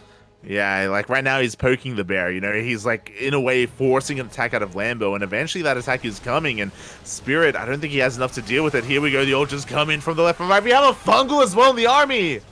Yeah, big fungal, beautiful surrounds with the ultras. Wouldn't mind seeing Lambo maybe just cut off and take out some of these bases. That is what he's going to do. Takes down the bottom right hand base, and he is going to be wrapping around, maybe looking for a bit of a surround on these units. Just has to be careful how he engages, especially with the ultras so low. Yeah, a lot of the ultras go down. We saw a snipe on the Viper. Another fungal will connect those. So even though this is not an efficient trade for Lambo, it's a trade that he can afford and Spirit cannot. Well, it wasn't an efficient trade till then.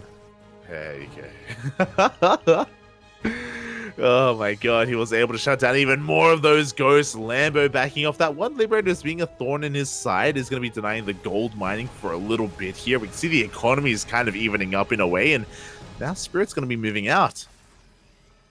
Yeah, I think Spirit's just got to go for broke here. That's exactly what he's going to be doing with the Liberators. But, I mean, look at this map, man. Look how much ground he has to cover. That's a lot of ground to cover, but oh, a massive mine shot goes off on a lot of those lings. These hatcheries are going to be going down, and the left-hand base for Lambo, I think, is the most important mining base. He does evacuate his workers, but he's going to be losing hatcheries. Yeah, that he is. So Spirit making a little bit of headway here. Really nice fungal coming out there. Goes to drag the mines onto the fungal units as well. That was very cute. And Lambo, the name of the game here is just buying himself time. He still has 6 ultras, 5 infestors, 3 vipers. That's a very efficient army. Yeah, this is becoming very scrappy, by the way. Both players have really crippled economies. Lambo, I think, has 1 efficient mining base. Oh, okay, there we go. He's taking the right-hand base as well. So 2 bases for Lambo. Not a lot of drones. He has a lot of spellcasters, though, and that is really going to change things. There we go. He goes for the neural on one of those tanks. Yeah, that's a bit cute. He will get the tank in the end. Not sure if it was totally necessary, but, I mean, he can pretty much do what he wants from now. He almost has enough infestors to just neural all of the tech units of Spirit. Oh, he does neural that Liberator as well here. The Liberator working against the Terran. The Ultras are coming on forward. Yeah, got a bit of a TVT on our hands now. Oh god, that's actually really brutal. A tank, it goes down. We do have a drop though, and again, this is the most important mining base for Lambo, and these drones are going to be going down. That's very cute micro by Spirit, by the way. I'm not sure if you saw it, but he sent a Marine into the Liberation Zone so that the tank wouldn't get shot, and then he picked it up into the medevac to drop the shot, dodge the shot. Beautiful, Bobby, beautiful. But here we go, the Ultras coming in. The snipes are going off, though. The Ultras are all going to get cleaned up. Okay, the Ultras go down. The Infestors are still safe, and the CC is going to be going down, but Spirit continuing to use his drop across the map, really pushing the multitask abilities of Lambo here, and the Viper's in a bit of danger. This Ultra's in a bit of danger. The Infestors too. Yeah, the Infestors are out of energy. They cannot fungal right now. They need a little bit more time. We do have a scan, but a little bit too late to deal with that. We do have a drop into the main base. Spirit, hey, mate, he is making some magic happen right now. Lambo is falling apart a little bit. He only has 1 Ultra left. Yeah, the supplies are narrowing between the 2 players, and Spirit, he's been playing whack-a-mole with these bases all game, just knocking them down, knocking them down, knocking them down. He's actually gotten Lambo really down on bases where Lambo's kind of having to long distance mine just because the rest of his bases are getting close to mined out. Yeah, again, like, Lambo's on 1 mining base right now. Like, his economy is not looking good, and neither is Spirit's, but Spirit has just been trading more efficiently overall, but the Infestors are coming in. All we need is 1 good fungal, but 1 Infestor goes down! Yeah, the Infestor is going to be making its way through the scan there, so it does go down. Spirit really trying to put himself together a nice army here with the Bio, with the Ghosts. I like that he's adding more Ghosts as well, because they are a unit that's going to accrue value over time, which I think is very important in this position. This base is very low. This is worrying. Yeah, here we go. He's going for the CC. The Infestor is looking for that fungal as well. We have some snipes going off on the Hydras, and there we go. Half-decent fungal. Is that going to be enough? Oh my god. The fungal's not amazing. It lands on Ghosts, but most of these Ghosts have already used their energy. Yeah, and just like that, 2-3 infestors go down. We have a power bomb, but that's not really what we need right now. Lambo, he's rushing back home. Yeah, that he is. We even have a yoink on a Marauder. I don't know if that's the best use of Viper energy there. Yeah, it's not really what we want to see. We lost every single infestor, by the way. We are down to only Vipers, Lings, and Hydras. We see a yoink on a Ghost, but oh my god! 2 snipes go off! Yeah, the Ghost gets abducted, and that's really good value. But the Vipers could have had a lot more value just because they can regenerate their energy. So in this short term, they're probably more important than a Ghost. I would think so as well. They get another yoink, they get another Ghost, but Spirit has the better army. He has the bigger army right now, and I think he's done it. I think he's done it. I think he has. I think he's going to be breaking on through. This game looks completely unwinnable for Spirit. He was in an awful position. It does look like he's out of energy on these medevacs, so he can't stay and fight those drones. Oh, exactly. He has to be very careful with how he handles this. The drops are going into the main base. Lings are rushing on out to try and clean this up. That one Viper is still alive, but the Hive, it's going to be focused down. Oh my god. I mean, Lambo's got 40 workers. Spirit has 16. Spirit has to make something happen right here, right now. I think he needs to send every unit he's got across the map. He really does. I mean, the drop play is going to be doing well. An empty drop headed towards. You're going to be distracting Lambo a little bit here on the right-hand side. Meanwhile, we do have the main drop coming in. And, oh, that's a massive pick-off. The hydrogen and the spawning pool go down. That's huge. Yeah, it's going to be really hard for Lambo to afford to replace these. He is struggling for minerals, as we do see. He's going to be picking up some of these Marines to the left-hand side. It does feel like he is approaching the amount of units where it's going to be very hard for Spirit to engage with him at all. It is going to be difficult here, but we don't really, without any Vipers, we can't really shut down these medevacs. So there we go. They're being focused down here, and it looks like the drop gets cleaned up. Ay, ay, ay. That it does, but the supply continues to be dead even. If Spirit can deny mining at this base on the right, it's going to be a disaster for Lambo. Both players really desperately trying to get everything working, everything in line, keeping their economies going. And here we go. The Liberators are here. We do have that double drop gearing up for Spirit as well. And we really do. Spirit, he has to keep his mental together. I don't know if you saw, but after he lost that double drop, he shook his head pretty hard. He was not happy about that, but it's still not over, Puppy. It's still a very, very close. Spirit now eclipsing the supply of his opponent. We have 3 infestors now out for Lambo. This might be good for the Terran still, unless he hits a massive fungal. Oh, no. A massive fungal to the face here. Every Marine goes down. Yeah, that is a rough way to be losing in this position, but there's more Marines where that came from. And I mean, Lambo, he is really running out of units here. He's running out of supply. We have a single lurker. Do we have a scan here for Spirit? Oh, do we have a scan available? That's a good question. That one lurker is holding the line right now for Lambo. The Liberators are pushing on forward. We saw a really good Widowmine shot earlier as well. A lot of Lings that did go down. We're down to 1 Ling, 2 Hydras, 1 lurker, and 3 infestors for Lambo. He doesn't have a lot. Oh my god. The Hydras and the infestors are so key in this situation. I feel like if the Terran can take out either of those, this game will just be over. It really will be.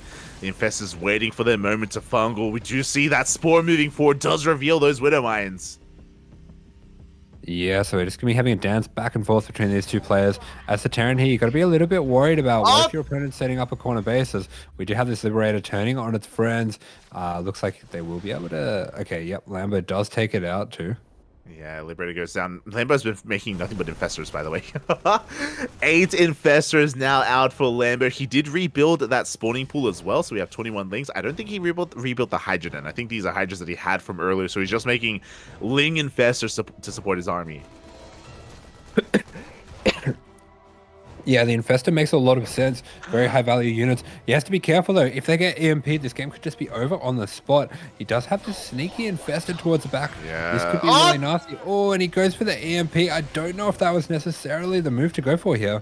Oh, yeah, it means he's going to be trading 1 Ghost for 1 Infestor, as that Infestor does get EMP'd as well. We have another Yoink coming in. A Yoink with a Fungal. Ooh, high value EMP though. On the Viper, on the Infestor as well. The Ghost's going to be surviving too, so this hasn't been the best moves here for Lambo. He still has plenty more Infestors. That's a very high potential there for that army. It really is, and at this point, it looks like Spirit is backing off with a half-decent Widowmine shot going off, but the second Widowmine does get focused down. Yeah, I was a little scared about that one for a minute there. Looks like Spirit going to be assuming the defense here. Yeah, I think he realized that he can't deal with this army anymore because he doesn't have any scans. He's been muling very heavily. He can't afford to scan right now because of that the infestors are a really big thorn in his side. Meanwhile, speaking of muling, this mining base is gonna be denied. Yeah, top left base being denied. We do have this base over here that Lambo, Spirit is sending this Liberator to. That's going to be a very, very important base. I feel like if Lambo can get this mining, that will be the game here, as we do have the Infestors popping in. Neural, I guess? Yeah, okay. Yeah, they're going to neural. There are 2 Hydras from earlier, or literally only 2 Hydras, and there's no more Hydra Den, but it is going to be enough to take down this Lib. Oh. Yeah, they get it eventually.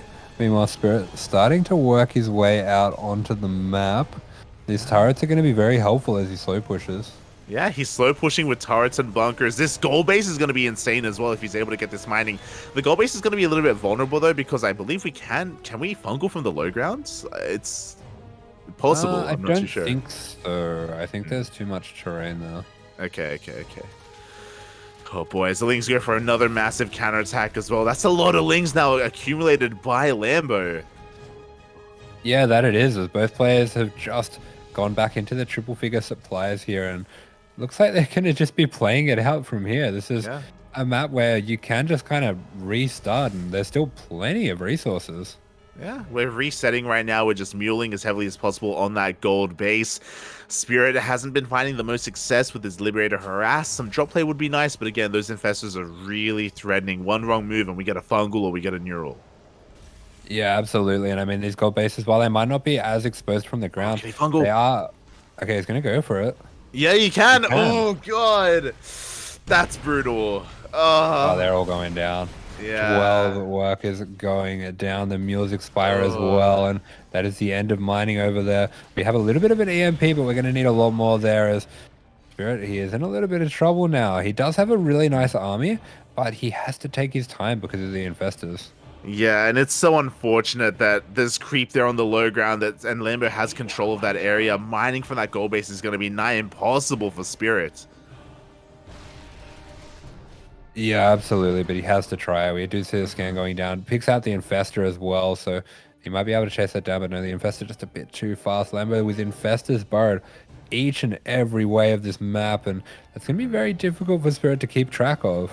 It really is. And then we get the Hydrogen is being rebuilt as we speak, so we can see a more diverse army composition from Lambo. Ling run by another fungal as well. Oh, God. Fungaroo! This is like some Destiny style stuff, the Infestor hit squad. Yeah, here we go. At the same time, oh, it looks like the Infestor will survive. We do have one mining base going down on the right-hand side of the map, so Lambo, he's taking his own hits now, but he's just expanding on the left instead. He has some more safer bases that he can now mine from. Yeah, it is feeling like Lambo's starting to run away with this game now. It does feel that way. Liberator does get hunted down by that Viper, by those 2 Hydras, but we have 12 more Hydras on the way. Finally, Lambo has his tech. He has kind of rebuilt himself from the ground up. Spirit is still on the way with that. He's still hyper-focused on muling. He still doesn't really have the most free and available scans available to him. Yeah, exactly. As here we go. He's going to be trying to set up this base to the right, but this army from Lambo is getting more complex and more well-rounded by the second. It's starting to look like the kind of army that Spirit might just not be able to deal with around these new bases where it's so open. Yeah, exactly. It's just so difficult for him to go for drop play as well, because Lambo is also focusing on the defense for the most part. Like he now has a large enough army supply to do so, and now he's going for a massive counterattack as well. He's looking to maybe try and threaten the production. Oh yeah, this factory is going to be going down. The Crackling's going to be making short work of everything here. Spirit's got a long way to travel to get back to this, and I mean Lambo can just disengage if he doesn't like the fight. Yeah, exactly. We got Fungal connects. Only a handful of Marauders do get caught in that. Liberator's trying to reposition as well, as Lambo is making his way up into the natural. Yeah, look at this massive Baneling Hydra force, and we do have those infestors acting kind of like disruptors, just zoning out the bio army. Yeah, exactly. Spirit, he can't get close to this because of those infestors. He doesn't really have a counter to that right now. He's trying to make Vikings as we speak. There we go. We do have an EMP, but there weren't that many infestors there. They were being held back. Yeah, now he's getting on top of the production. Yeah, and if he takes out the production, that may just be game. Another massive fumble on those ghosts. The ghosts are in huge trouble. He needs to take out every single infestor, but he's gonna lose too much supply on the way to doing that. This fight for Lambo is not it. He definitely doesn't want to go up this ramp into the bio, but by feigning that attack, he keeps it all at home, and that just buys himself more time to take out all of these buildings, and all the production's going down for Spirit. This is just hopeless. Yeah, that is the game-winning move for Lambo. He has finally shut down the production here of Spirit. This was a really close game. It was really back and forth, but this is the checkmate move that Lambo was looking for. Spirit is attempting to rebuild his production on the right-hand side of the map. He is taking another fresh mining base as well. It's possible that he can recover if given time. The problem is that Lambo is close to maxing out.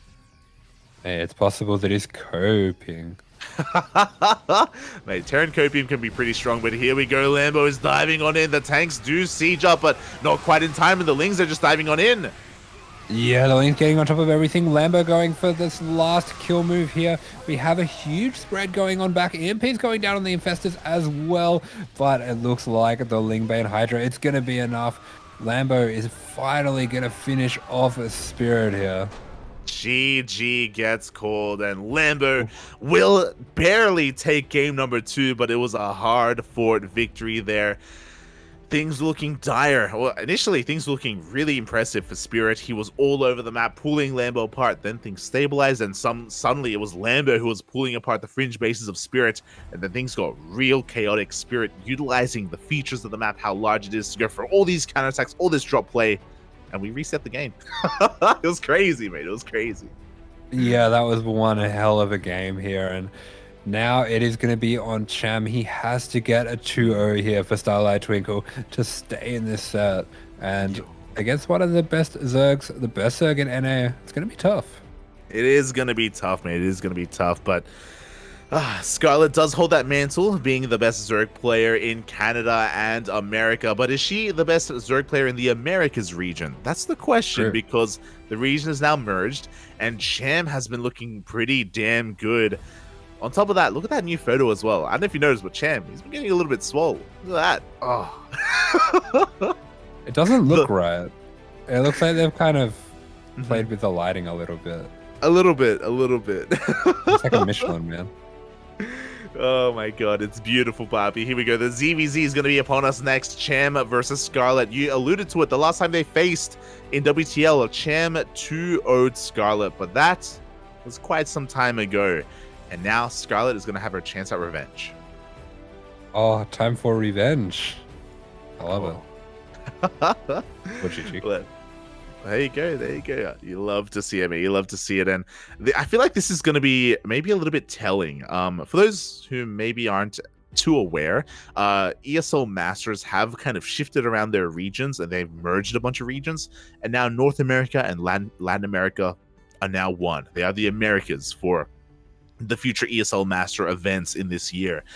And that means that these players are going to be facing off a little bit more frequently in the coming months. And I'm really curious to see where the Latin American players settle amongst players, the established players like Scarlett and Trigger and Estrella. Yeah, they will be fighting over for the scraps that are the few spots that remain for places that aren't Europe or Korea. Oh, smooch, Bobby, smooch. They do have less spots. It is true. Which means they're going to be fighting that much harder as well. Oh boy, and yeah, this ZVZ, it's going to be a pretty interesting one here. It's going to be pretty intense as well. As you were saying, Cham needs to win this series 2-0 to force the ace match. That's pretty soon, huh? Oh yeah. End of the month, I think. Oh me. I'm scared. What are you scared of, Poppy? What are you scared of? What do you mean, Poppy? What do you mean? I want to sleep. It's like the Sandman. I have eternal waking. Hey, you slept yesterday, okay? You're like, mate, I'm gonna be okay, Poppy. I'm gonna be awake for 2 series tomorrow. I'm gonna be present. I'm gonna be alive. Oh. I lied. I was coping. I was coping so hard. You were like Spirit, That's Poppy. like, You were on that copium. yeah. Oh. Yeah, like I'm gonna try to play late game. I'm gonna become a solid, well-rounded player. And then you check there and you're like, who did I think I was? It's like when you wake up in the morning and you're really tired and you're like, I'm getting an early night tonight. Uh-huh. You're just not that person. You're lying to yourself. Lie to me, Poppy. Lie to me. Yeah, I played late game against you once and you did not like it. Oh, smurge, Poppy, smurge. Smurge. It's just all StarCraft, Poppy. It all sucks. Aye. But here we go. We're having a look at the hexagons of our lovely players here. The best Zerg in Canada going up against the best Zerg in Mexico as well. And Scarlett has been on the up and up recently. She's been streaming a lot more recently as well. It's gonna be crazy, Poppy. It's gonna be crazy. Oh, we're starting on Neo Humanity. Let's go. Actually, they rate Cham higher. That's interesting. That's crazy, mate. That is actually really wild, considering like Scarlett's history as a player. Mm-hmm. That's Almost the thing, right? Yeah, like Scarlett is a world-class player. For a long time, she was the best foreigner as well. That was back in Heart of the Swarm. She's been spending a lot of time in Korea, and I know she hasn't been getting the most amazing results recently, and I think we've spoken about it as well, about how it feels like Trigger is kind of like overtaking her a little bit in the NA rankings. But despite that, she's still a very, very powerful player and can go toe-to-toe with the best of them. I don't really know if Cham has proven himself to be at that level yet. He's been showing some like sparks of brilliance, don't get me wrong, but I think he's still on the way. Okay. See what you're saying. You don't believe in him. Fair enough. I believe in him. But you know what? YouTube doesn't believe in him because the stream has been suspended and we have to go to Twitch. Oh boy. Where's the Twitch link, Poppy? Keep. At least we'll be synced up. True. Because it looks like the game has already started. All right, you may want to refresh your Twitch as well, because it looks like in the bottom right-hand corner for Canada, we have Scarlett. For Shopify Rebellion, even. Oh, are we watching Ducklings Twitch? Okay, that makes sense. What? Oh, no, I sent you a link.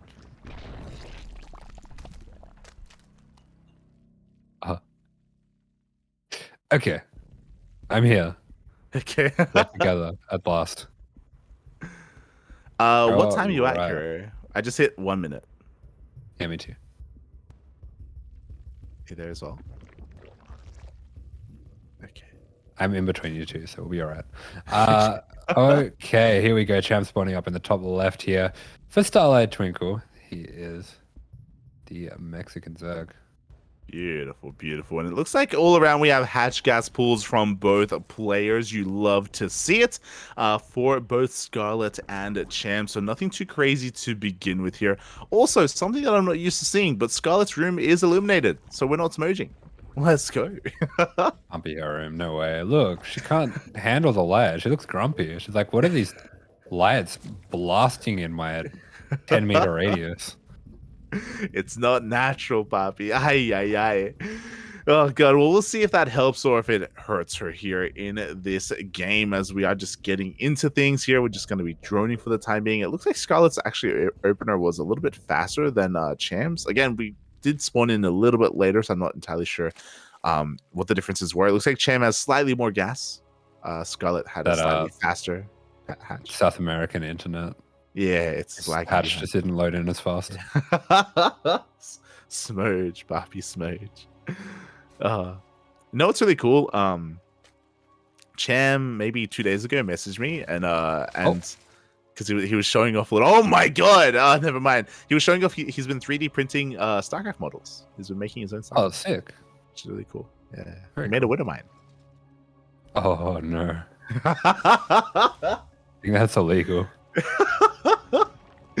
Oh god, as Scarlett is going for a very fast Roach Warren, mate. Okay, fast left, fast Roach Warren. There's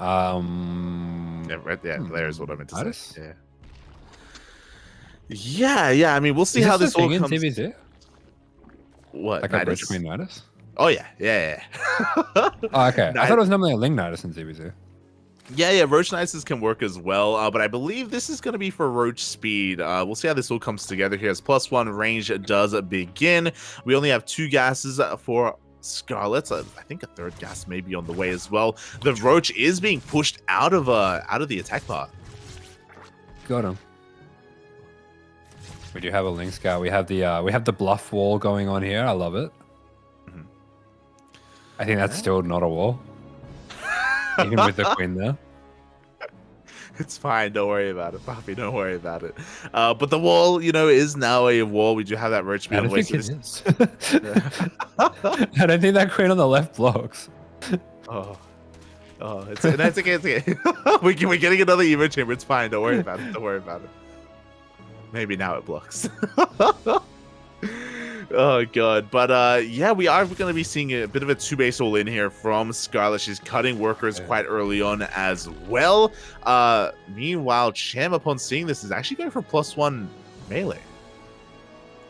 Oh, interesting. If this times out, he could make a good swell of Lings, and if he gets a good surround on the Roaches, I feel like they actually trade pretty well with +1. Yeah, an interesting response here for Cham.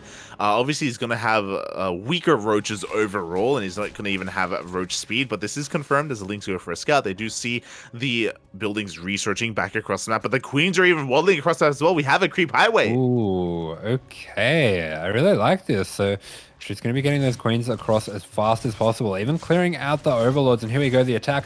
Cham ready or not? Here it is. And it's actually going to be looking to focus down this +1 attack. It's going to be very important for Cham to defend this, but there we go. A lot of Lings coming in. The Queens are going to be dropping back. Everything getting surrounded. Disaster.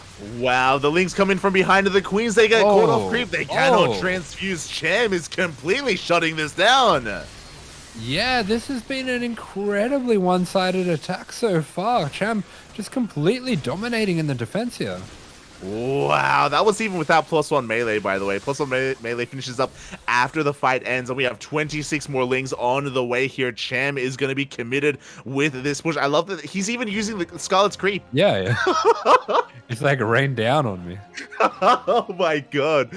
Bathe me, Poppy. Bathe me as the Lings move out and they're looking to catch these Roaches, and there is no way out for Scarlett. They're going to get surrounded here. Man, Cham's army movement is something I noticed watching his ZVT, but his army movement is absolutely brilliant. It's really, really good, and it's something that might be why his ZVZ is so good. He's just so good at sectioning off certain armies, kind of forcing armies to be pinned back and then attacking the sides that are left alone. Like, he's just very clever with the way he uses his army. And that's great and all, but he has to be careful not to be too greedy because Cham is droning right now. And Scarlett hasn't made a worker in the last, 2 minutes. Scarlett is going for a follow-up all in. She's going to be going for a +2 timing with Mass Roach. And Cham can get away with droning a little bit, but if he doesn't realize that she's still all in, then he may just be caught with his pants down. Yeah, there we go. The Ravage is going to be firing those biles into the poor law-abiding citizens down below in this city. Unlucky. This Terran city. It looks like a AI city. That's what I'm gonna call it. Okay. It is pretty futuristic, very Tron-esque, Yeah. Yeah. Oh my god. Cham. The Overlord refuses to die. But here we go. We do see Scarlett moving out across the map. Cham is slightly behind in the army supply right now. Scarlett's going to be pushing through those rocks as well just to make sure her reinforcements get across the map that much faster.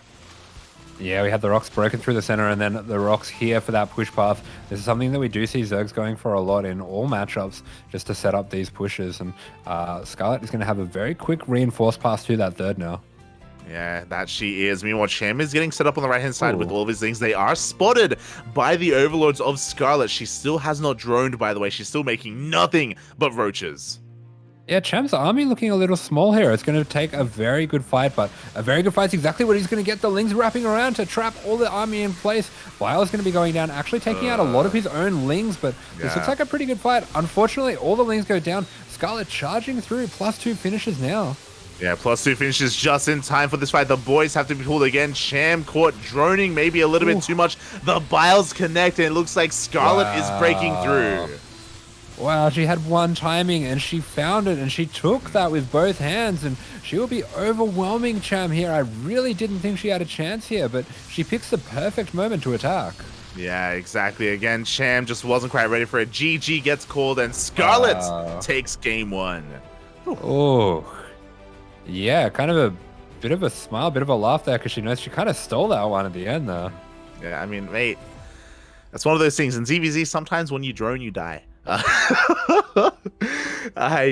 Cham, he droned up to, I think it was 46, 47 workers here. He was taking more gases. He was getting his lair as well. He was teching up, and he did have a standing army, but just barely not enough roaches here, and just barely wasn't able to lock down that army as well. As you pointed out, the Biles did connect on his own Lings, not on the roaches of Scarlett. Yeah, they did, and he got a bit unfortunate as well. I mean, the +2 of Scarlett and the +1 Carapace of Cham finished it around the same time, but I feel like +1 Carapace for Lings against Roaches is probably more significant.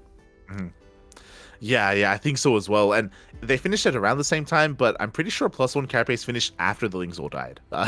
It was like like slightly after that as well. So I get what you're saying here, where maybe Cham going for that fight a little bit prematurely as well. That could have changed so much there because it would have taken additional shots to kill those Lings. That would have been that much more impactful in that fight. So, oh boy, that was a close one though. Scarlett does take the first game. Yeah, and that means that she has confirmed the win for Shopify Rebellion. They are up 4 sets, so they are going to be winning this matchup. That takes a lot of the pressure off for her here. Yep, there we go. Game number 2 is going to be on Altitude, a much larger map. The choice of Cham. Yeah, what do you think? Cham has done this a few times in team leagues, and when he picks Altitude for ZVZ, that means one thing. It means mutas. La muta, papi. Oh my god. Yeah, we'll see if we end up with Cham going for those mutas. We'll see if we get muta versus muta as well. It doesn't happen too often, but it can come to pass here, especially if both Zerg players are like-minded. But as you did mention, the most important thing, of course, is that Shopify Rebellion will be winning this series. Cham needed the 2-0, and unfortunately, even though things are looking good for him, that is not going to be the case here against Scarlett. Yeah, exactly. I mean, this could be quite interesting. Scarlett definitely a very, very intelligent player. I think she'll be aware of Cham's tendencies on this map. So I do think as well, she does have enough faith in her own abilities that she'll be comfortable with going for more of a defensive, more of a late game-ish sort of setup where she can be the defender rather than just trying to like smash back. Yeah, I mean, the pressure's off, you know, like she did her job, and that is take the first game against, or take a game against Cham. So now she can maybe, you know, relax a little bit more, have a little bit more fun, and we'll see how that comes to fruition. As in, spawning in the top right-hand corner of Altitude, we have Cham. And in the bottom left-hand corner of the map, Canadian Protoss will be very at home in these snowy conditions. It is Scarlett. Let's go, Bobby. Let's go. As for the time being, we're just going to be droning here. I think we expect pretty standard openers. We'll keep our eye on Cham to see if he does go for some 2-base play. If he does, lean into those mutas. If he's crazy. No.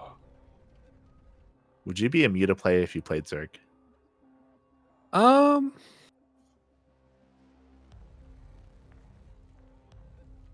Probably not. I like the idea of it. Maybe in ZVT, but in ZVZ, I think I'd just do 2-base all-ins, to be honest. I'd probably just have like a really clean Carapace all-in and just spam it. Yeah. Sounds about right. Fair enough. What would you do against Protoss? Against Protoss, I just cry, honestly. Cry with me. As do, right? I guess you have to play macro, don't you? I mean, Could do you can play that like me. 39 Ling Rav all in, but Yeah. I don't know. Do you even feel good after doing that? It's so easy. You can go for Ling Hydro all-ins and be fancy and die if they're if they're not playing standard. Oh, Yeah, I don't know. I feel like you just play for +2 melee because Banes are broken. true. Broken, Poppy, broken. They're like Marines. Oh. I mean, one Marine can't one-shot a middle line. It's pretty close. It's pretty close. It can Pretty almost close. one-shot a middle Pretty line. close, You, Poppy. you have Pretty to be close. not looking for 2 seconds instead of 1. Yeah. I mean, Spirit had those 2 Marines that killed the hatchery, right? Didn't that happen? I don't remember. Okay. In game one I against got a bad memory for those sort of things. It's all good. It's all good. As we're getting into our game number 2 here against Cham and Scarlett, and so far nothing too crazy here. Ooh, we do see Scarlett though. She's not droning. She's going for another roll in. Yeah, influx of Lings from Scarlett. She is going to be, looks like taking the 3rd as well at the normal time, but hiding all these Lings. Yeah, so Scarlett is going for a massive Ling flood across the map. Cham, thankfully, is going for a safety Baneling nest, so he will have access to those Banelings, but he has to react real quick once he does spot those Lings. It's going to be all about his Overlord positioning to make sure he gets eyes on the wave that is going to be coming his way. Yeah, looks like Link Speed just about to finish up here for Scarlett. The Overlord positioning is actually pretty nice for her. I don't think there's that many Overlords for Cham in positions where it's going to see that. Okay, half of it is seen, but only half so far. Yeah, only half. Cham is making Lings as a response, though, regardless. He's looking to try and get ready for this. There is no wall at that natural, though, and Scarlett does have that supply advantage. Yeah, Scarlett's going to be running on in here. The Banelings are being started up. She really wants to get on top of these Lings and start taking them out. And she is going to be denying the Banelings as well. Just splits off one Ling there. The positioning for Cham is really fantastic, but Scarlett actually getting a lot of these Lings into red health here. The Baneling goes off, but it was not the connection that Cham really needed here, and the Lings are going to be able to get us around on these Queens. The Queens do not have enough energy for Transfuse, and are they going to be able to survive? It's going to be real tight. The micro from Cham is fantastic, even using drones to block the Lings, but one of these Queens is going to be going down. Scarlett is going to regroup. Cham misclicking there a little bit, attacking the rocks. Oh god, Cham though is forcing this back, and like last time, even though the first wave has been held, Scarlett is not droning. She's still making nothing but Lings. I feel like she has to as well, because Cham, he is flooding Lings of his own, and he's going to have Banelings too. So, I mean, just like that might just be it. That's, yeah. You can see in the camera, Scarlett did shake her head when those Banelings did detonate. We have 2 more Banelings on the way as well in the middle of the map. Cham now has the momentum. I love how he's sending Banelings in towards the 3rd, but there's no drones to kill. Yeah. That was definitely very disappointing there for Scarlett. She's in a really tough spot now. It was already going to be a pretty tough hold. Just pure Lings against Ling Bane. It was going to take some pretty good micro, which I'm sure she's capable of. But yeah, this is 2 sides of the map going now at once, which is going to be a bit easier for the Baneling player as well. Yeah, exactly. Scarlett's going to try to hold on to her 3rd base, but the Banelings do zone her away, and this hatchery is going to be going down. She's knocked down to 2 bases. She's still not droning, by the way. She's still making nothing but Lings, but she now has her own Baneling nest. Ooh. Yeah, the micro is very good for Scarlett as well. It takes out quite a few of these Banelings, but not enough to save these hatcheries. Yeah, exactly. But now she can hold on to her 2 bases here with the defensive Banelings of her own. She's still not droning, by the way, so she is intending to go for another massive counterattack. Yeah, I mean, it worked out pretty well that last game, but it's difficult to see how that's going to work out this time around. Very good Ling Bane micro coming out from both players. Very fancy stuff. Yeah, they're just dancing between each other here. Oh, another good Baneling connection for Cham once again. Oh, these are going to be close. These are going to be really close. Oh, she does get those. That was a scary moment there. Oh, that was a bit of a terrifying moment, and now Cham, he gets into the natural base. The Queen is going to be falling here, and it looks like Scarlett, again, she was already all in. She's just forced to commit here into this one final fight. Yeah, wonderful timing by the Ling run by there. Looks like these Lings are going to eventually be cleaned up. We have some Banelings coming over, trying to save them, trying to find an avenue for them to escape. And this is going to slow Scarlett down quite a bit. Looks like, okay, the base doesn't go down, and a lot of Lings go down. Maybe there's a window here. Yeah, this is where I'm worried again because Cham has been droning. Cham has been droning behind this.